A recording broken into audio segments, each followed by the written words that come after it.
রাজধানীর পশু কেনাবেচার অন্যতম বড় হাট ঢাকার গাবতলী। ঢাকা সিটি কর্পোরেশনের ব্যবস্থাপনায় ৮০-র দশকে গড়ে ওঠে এই হাটটি। গড়ে ওঠার পর থেকে এই হাট তৃতীয় পক্ষকে বাৎসরিক ইজারা দিয়ে পরিচালিত হতো। সেই ধারাবাহিকতায় এবছরও ইজারার জন্য টেন্ডার আহ্বান করে উত্তর সিটি কর্পোরেশন। তবে নিজেদেরই অদ্ভুত এক ভুলের কারণ দেখিয়ে টেন্ডার প্রক্রিয়া বাতিল করে সংস্থাটি। সিদ্ধান্ত নেয় নিজস্ব জনবল দিয়ে হাট পরিচালনার।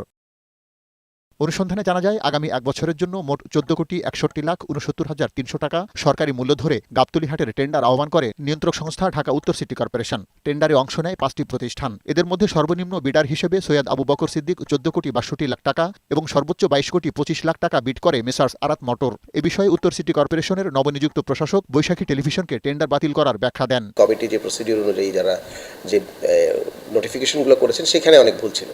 সেই ভুল হওয়ার কারণে পরবর্তীতে অনেকে টাকা জমা দিয়েছেন এবং বিডিং করেছেন। সেখানের মধ্যে আমরা কিন্তু আবার ২ নম্বরে দেখতে পেয়েছি কিছু পে অর্ডার সেখানেও জাল হয়েছে। তো আমরা এতটুকু কনফিডেন্ট যে আমরা ইজারাতে যে পরিমাণ টাকা ডাক এসছে তার থেকে বেশি কালেকশন হবে। সরেজমিনে গাবতলী পশুর হাটে গিয়ে দেখা যায়, পশু বিক্রির পর হাসিলের টাকা কালেকশন সহ নানাবিধ কাজের জন্য যে পরিমাণ লোক থাকা দরকার তা সিটি কর্পোরেশনের নেই। চেইনম্যান পদধারী মাত্র একজন কর্পোরেশনের লোক সেখানে দায়িত্ব পালন করছেন। তাকে সহায়তা করার জন্য স্থানীয় ১৬ থেকে ১৮ জনের একটি দল ভাড়া করা হয়েছে। সেটা কিভাবে হায়ার তারা করছে না থাকার কারণে কি কারণে করছে এটা আমি আনসার দিতে পারি না। এই এলাকায় আমাদের বাড়ি, আমরা ডেইলি বেসিস কাজ করি। টেন্ডারে সর্বোচ্চ দাম হাঁকানোর পরও ইজারা না পাওয়ায় আইনের দ্বারস্থ হওয়ার কথা জানিয়েছেন আরাত গ্রুপের কর্ণধার কফিল উদ্দিন। আমি গত বছরে প্রায় ৫ কোটি টাকা বেশি টেন্ডার দিয়েছি। এখন সব ব্যাট ট্যাক্স মিলে প্রায় ২৯-৩০ কোটি টাকা সরকারের ফান্ডে জমা হবে।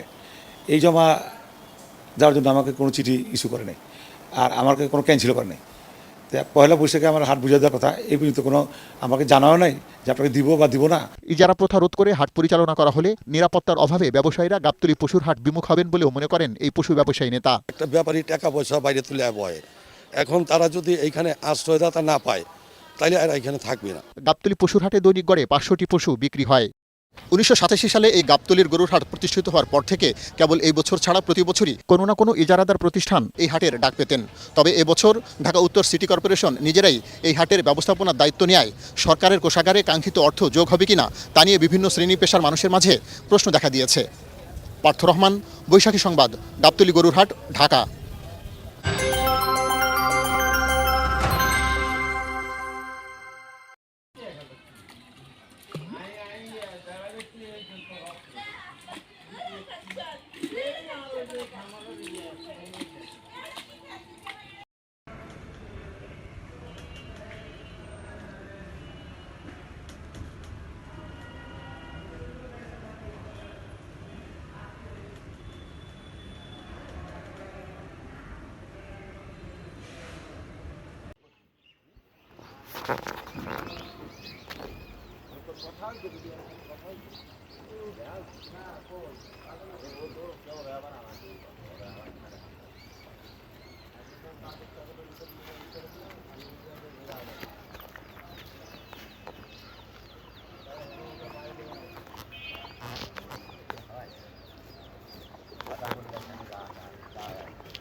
পরতে পরতে সৌন্দর্য।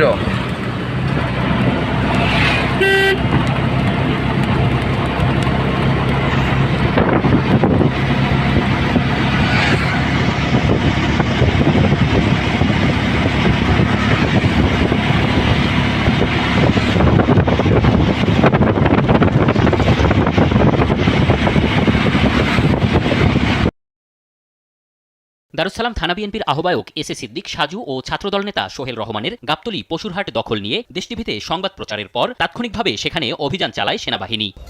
এ সময় সোহেল রানা ও সাজুর একাধিক কর্মীকে হাসিলঘর থেকে আটক করে তারা। এর মধ্যে একজন সোহেলের ক্যাশিয়ার। তখনও অন্যরা নিজেদেরকে সিটি কর্পোরেশনের চুক্তিভিত্তিক কর্মী দাবি করেন। সোহেলমান এর আমি কেসে জানাইছি না, তখন তো দেখছি এখানে অনেক লোকজন ওদের কাজ করতেছে, তো আমিও ওদের সাথে পরে এখানে কেসে হিসেবে কাজ করলাম। আমাদের টাকা দিতে আমরা চলে যাই, আমাদের যাচ্ছে এতটুকু, আমরা আর উপরে আর কোনো কিছুর সাথে জড়িত না। অবশ্য চুক্তিভিত্তিক কর্মচারী হিসেবে কোনো কাগজপত্র দেখাতে পারেনি আটককৃতরা। কাক দিবে, আমরা জমা দিচ্ছি কাগজপত্র কালকে।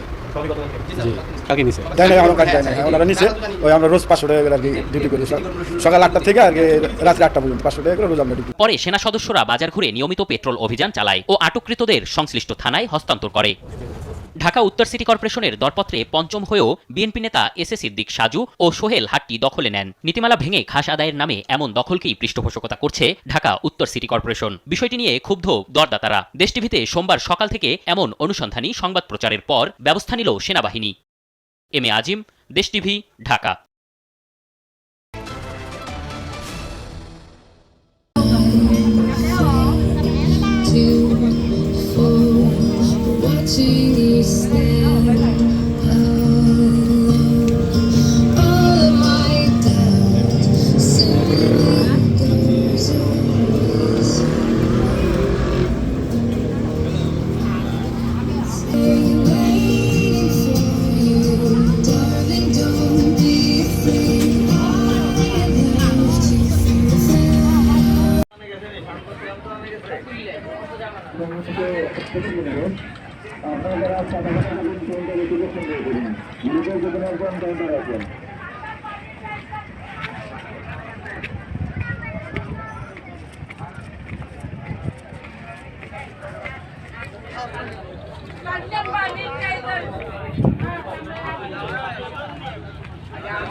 রাখো না, ওটা একটু রাখো, পজ করো, পরে ধরো।